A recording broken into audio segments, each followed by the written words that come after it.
俺なんか見ちゃくらいがない街のブルーカウトに疲れてしまうわだ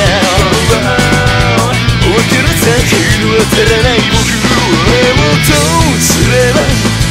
思い出すアスファルトの首にじむくらないマンネリ化した空見はやがて俺の名前で埋め尽くされるありや優しさなんだ裏切りのせいさ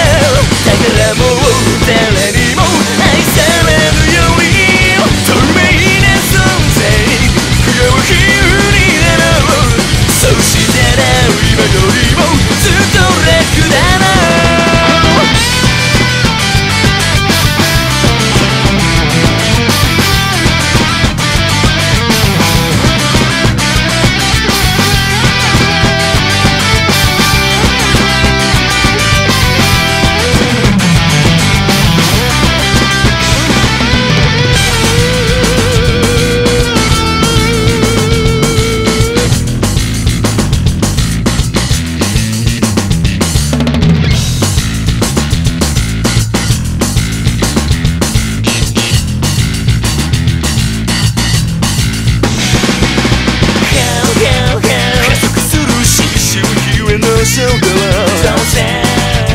周りは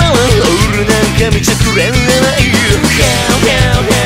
目ブルーコートに疲れてしまうわだお分から先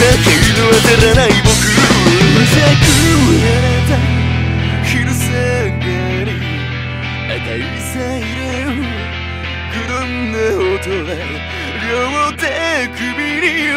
法的が叫ぶ冷たくにじむ耳を澄ませば聞こえる幼き光断髪バラのモザイク越しのクラスメイトはまさかあいつがとカメラにいた人を壊すことで癒されてた俺は正義の中新しい戦士に向かうモノトーン車窓からかすかに見える桜を気づけば街一面春が咲いていた13年後の俺笑えて